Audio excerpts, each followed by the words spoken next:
하나님의 은혜가 여러분들의 삶 가운데 함께 하시기를 축복합니다. 오늘 함께 보실 하나님의 말씀은 이사야서 47장 10절에서 11절 말씀입니다. 내가 내 악을 의지하고 스스로 이르기를 나를 보는 자가 없다 하나니 내 지혜와 내 지식이 너를 유혹하였음이라.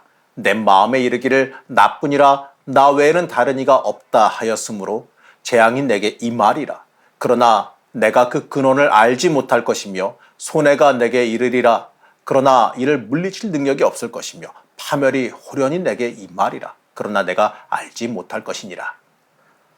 오늘도 엔게지 말씀 묵상과 함께 하시는 성도님들을 축복합니다. 누가복음 12장에 보게 되면 어리석은 부자에 대한 비유가 등장합니다. 이 부자가 농사를 지었는데 소출이 너무 많아서 이 창고에 둘 것이 없을 정도가 되었습니다. 그래서 부자는 더 큰 창고를 지어서 소출을 가득히 쌓아두고 스스로 말하기를 먹고 쓸 게 많으니까 이제 먹고 마시면서 즐겁게 살아가자라고 생각합니다. 그때 하나님께서요, 그 부자에게 말씀하시기를 어리석은 자여 오늘 밤에 내 영혼을 도로 찾으리니 그러면 내 준비한 것이 누구의 것이 되겠느냐라고 말씀하십니다. 이 자신의 노력과 힘으로 모아진 것만 있으면 이 얼마든지 세상 재밌게 살아갈 수 있다라고 생각하는 그 생각에 대해서 하나님께서 책망하시는 겁니다. 이 죄는요, 더 가지고 누리려고 하는 데서 출발하는 거죠. 그래서 더 많은 것을 누리기 위해서 많은 능력과 힘을 가지기를 원하게 됩니다. 이러한 이 죄의 습성이 이 자신에게 힘이 되는 신을 찾는 모습으로까지 드러나지요. 그러한 이유로요, 하나님과의 관계가 무엇인지에 대한 본질마저도 잃어버리게 됩니다. 우리가 가치 있는 인생이 되는 것은요, 하나님 앞에서는 내 힘이 필요 없다라는 것, 그걸 깨닫고 하나님 앞에 철저히 엎드리고 순종할 때입니다. 예수님께서 자기를 부인하고 자기 십자가를 지고 나를 따르라라고 말씀하신 것도 예수님 앞에서는 내 힘을 내세우지 말라, 내 의를 내세우지 말라라고 하는 선언입니다. 왜냐면요, 모든 일은 예수님께서 다 이루셨기 때문에 사람 편에서는 이루어야 될 일은 없기 때문에 그래요. 이 믿음을 이 자기의 노력과 힘을 포기하고 주님이 하신 일만 의지하는 것이다라고 그렇게 말할 수 있습니다. 하나님의 사람이라고 고백하는 우리의 모습을 한번 돌아보시기 바랍니다. 과연 나는 하나님께 마음을 두고 일을 행하고 있는지, 내 모든 것이 여호와의 것이라는 그 믿음으로 살아가고 있는지 한번 생각해 보시기 바랍니다. 이 병이 들었을 때 이 병든 몸에 대해서 낙심하지 않고 내 생명은 여호와께 있으니 죽든지 살든지 하나님이 하실 일이다라는 그 믿음으로 하나님께 맡기며 살아갈 수 있겠느냐라는 겁니다. 여러분, 이것이 바로 자기 힘을 포기하고 예수로 힘입어 살아가는 신앙인의 모습입니다. 이러한 믿음이라면 비록 병든 몸이라 할지라도 그 인생 평안한 마음으로 주님과 함께 살아갈 수 있지 않겠습니까? 지금이 건강하다고 해서 죽음이 없는 것도 아니고 종말을 피할 수 있는 것도 아닙니다. 믿음은 한쪽에 대해서 포기할 것을 요구합니다. 하나님이 요구하시는 믿음은 이 돈을 믿지 않겠습니다, 힘을 믿지 않겠습니다, 그 고백이 포함되어 있어야 되는 겁니다. 자기를 믿지 않는 것, 여러분, 이것이 진실된 믿음입니다. 그런데 우리는요, 믿음을 말하면서 나라고 하는 그 한계성을 벗어나지 못한 채 현실 속에서 헤매는 경우가 대부분이지요. 6절에서 8절 말씀 보시겠습니다. 전에 내가 내 백성에게 노하여 내 기업을 욕되게 하여 그들을 내 손에 넘겨 주었거늘 내가 그들을 긍휼히 여기지 아니하고 늙은 이에게 내 멍에를 심히 무겁게 메우며 말하기를 내가 영영이 여주인이 되리라 하고 이 일을 내 마음에 두지도 아니하며 그들의 종말도 생각하지 아니하였도다. 그러므로 사치하고 평안히 지내며 마음에 이르기를 나뿐이라. 나 외에는 다른 이가 없도다. 나는 과부로 지내지도 아니하며 자녀를 잃어버린 일도 모르리라 하는 자여 너는 이제 들을지어다. 이 말씀의 뜻은 이러합니다.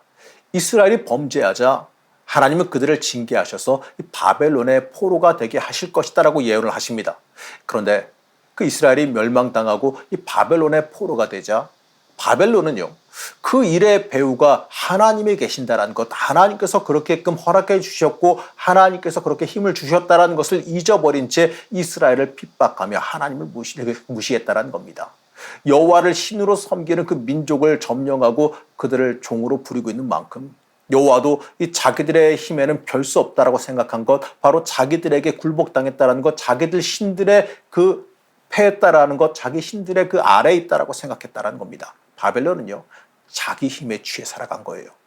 자신들의 그 평안이 자기의 힘으로 이루어진 것으로 착각한 채 살아갔습니다. 8절 말씀 보게 되면 나는 과부로 지내지도 아니하며 자녀를 잃어버린 일도 모르리라 하는 자여 너는 이제 들을지어다라고 말합니다. 이 말은요, 지금 과부가 안 되고 자식을 잃어버리지 않은 것, 바로 전쟁이 일어나지 않은 것이 하나님이 일하고 계신 결과임을 잊어버린 채 이 자기의 강함에 대한 자랑을 하고 있다는 뜻입니다. 바로 이러한 교만이 이들이 망하게 되는 이유였습니다. 이러한 모습들이요, 여러분, 우리의 삶의 모습에서 이 바벨론의 이런 악한 모습이 드러나고 있지는 않습니까? 마귀의 유혹은요, 우리 뒤에서 일하시는 하나님을 잊어버리게 만드는 데 있습니다. 이 성도가 구원받은 자로 살아가지 못하도록 모든 힘을 다해서 유혹합니다. 그런데 지금의 성도들은요, 이러한 마귀의 유혹에 대해서 대수롭지 않게 생각하는 경향이 있습니다. 여러분 같으면요, 여러분들의 소유를 누가 빼앗아 가려 할 때 두 눈 뜨고 그냥 바라만 보고 있을까요? 인간은요, 이 원죄함으로 인해서 날 때부터 마귀의 종이에요. 그런 우리가 이 그리스도의 의로, 그리스도의 그 피로, 그 보혈의 공로로 하나님의 자녀가 된 겁니다. 그런 우리를 마귀가 순순히 포기할 것이라고 생각해서는 안 돼요. 모든 유혹으로 다시금 자기에게로 시선을 돌리도록, 마귀에게 시선을 돌리도록, 마귀의 길로 돌아오도록 우리를 유혹하고 우리를 끌어당길 겁니다. 사람의 죄는 교회를 안 나가고 기도 안 하고 성경 안 보는 게 아니에요. 하나님의 힘으로 살아가지 못하고 내 자신을 위해서 나의 힘을 추구하고 살아가는 것, 나를 위해서 살아가는 것, 바로 거기에 있는 겁니다. 그렇기 때문에 이 마귀 역시 사람을 교회에 나가지 못하도록 방해하는 것이 목적이 아니라 십자가 앞에서 자신의 힘을 포기하는 인간이 되지 못하게 하는 것, 십자가를 의지하게 하는 것, 의지하지 못하게 하는 것, 예수 그리스도를 의지하지 못하고 그냥 교회 출석만 하게 되는 것, 그렇게 만드는 게 바로 마귀의 목적이라는 겁니다. 마귀의 이런 의도를 잘 아는 성도라면 과연 우리가 무엇에 관심을 두고 힘써야 되는지 잘 알 겁니다. 우리는요, 내 욕심과 내 의를 버리는 데 관심을 둬야 됩니다. 자기 포기는 우리의 힘이 아니라 하나님을 알고 하나님을 의지하는 데 있는 겁니다. 내 배후에서 하나님이 계시고 내 생명은 하나님께로부터 와서 하나님께로 돌아간다라는 그 사실을 깨달아 알아야 됩니다. 에덴 동산에서 아담이 할 일이 무엇이었습니까? 에덴 동산에서 계속 살기 위해서 해야 될 일이 무엇인가 있었을 텐데 그게 뭐겠습니까? 한번 생각해 보시기 바랍니다. 뭐가 있을까요? 아담이 에덴 동산에서 계속 살기 위해서 무슨 대가를 치러야 될까? 여러분, 아무것도 없었어요. 그냥 살아가면 됐어요. 먹지 말란 선악과만 안 먹으면 되는 거였습니다. 이건 행동이 아니죠. 말씀 아래 살아가는 거예요. 말씀 지키며 살아가면 된다는 의미입니다. 여러분, 성도 역시 마찬가지예요. 성도로서 뭔가를 해야지만 하나님께서 복을 주신다. 내가 뭔가 대가를 치러야지만 복을 주신다. 이게 아니에요. 다만 우리가 하나님의 말씀 아래에서 말씀대로 살아가면 되는 겁니다. 예수 그리스도께서 십자가에서 다 이루신 일을 감사하며 누리며 그 말씀 뜻대로 살아가면 되는 거예요. 그게 바로 성도의 할 일이라는 겁니다. 하나님만 의지하는 게 성도의 할 일이에요. 마귀는 지금도 성도들을 유혹하기 위해서 일합니다. 그렇기 때문에 날마다 하나님의 심판을 생각하며 교만하지 않도록 우리는 힘써야 돼요. 이렇듯이 믿음은 자기 포기를 바탕으로 시작하기 때문에 세상 사람들은 믿음으로 살아갈 수가 없습니다. 이스라엘은요, 이 세상에서 다르게 살라고 뽑힌 사람들이에요. 그들이 다르게 살아야 되는 것은 자기를 앞세우는 것이 아니라 하나님을 앞세우는 삶이에요. 그런데 이스라엘은요, 모든 것이 평안하고 잘 될 때 이제는 우리의 힘으로도 살 수 있다라고 하면서 하나님께로부터 자립하고자 했습니다. 그래서 하나님은 이스라엘을 징계하셨지요. 바벨론 역시 자기의 힘과 지혜와 지식을 앞세우며 나뿐이란 나 외엔 다른 이가 없다라고 하면서 교만한 모습을 드러낸 겁니다. 이 하나님의 자리에 자신이 올라서려고 하는 이 교만한 모습을 보여주는 거예요. 여러분, 이게 잘못입니다. 우리는 하나님 앞에 철저히 낮아져야 돼요. 하나님이 아니면 나는 존재할 수 없다란 그 사실을 고백해야 됩니다. 7절에서 이렇게 말합니다. 말하기를 내가 영영이 여주인이 되리라 하고 이 일을 내 마음에 두지도 아니하며 그들의 종말도 생각하지 아니하였도다.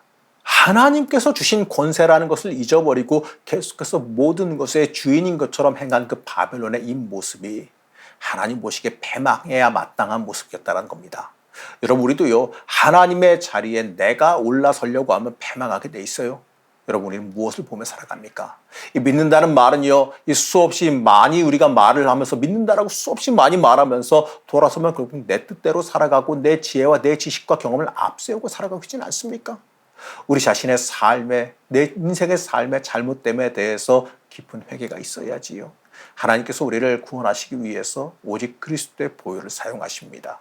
이 그리스도의 보혈 외에는 아무것도 가치 있는 것이 없다는 걸 깨달아야 돼요. 그렇기 때문에 인생이 조금 편하지 않고 힘들다 할지라도 낙심하지 않고 당당하게 살아갈 수 있어야 됩니다. 우리가 그 보혈의 은혜를 너무나도 잘 알고 있기 때문에 그래요. 사랑하는 성도 여러분, 오늘 말씀에서 보는 그 바벨론이 패망하는 그 이유에 주목하시기 바랍니다. 이 대제국으로 세워진 지 불과 70여 년이 안 돼서 결국에는 패망하고 마는 그 바벨론의 죄악에 주목하시기 바랍니다. 우리도 하나님을 중심에 놓고 살아가는 삶에서 벗어나면 이 바벨론과 같아진다는 것을 잊지 말고 기억해야 돼요. 우리의 삶을 하나님께 온전히 내어 맡기며 승리의 길로 걸어가시기를 간절히 축복합니다. 우리의 길과 진리가 되신 하나님, 우리가 살아가면서 나는 아무것도 아님을 철저히 고백하길 원합니다. 내 힘으로 살아온 것이 아니라 하나님의 능력과 돌보심으로 살아왔음을 철저히 고백하길 원합니다. 우리의 교만을 내려놓게 하여 주시고 하나님 온전히 의지하는 믿음의 삶을 살게 하여 주시옵소서. 오늘도 믿음으로 굳건히 서기 원하오며 거룩하신 예수님의 이름으로 간절히 기도드렸습니다. 아멘.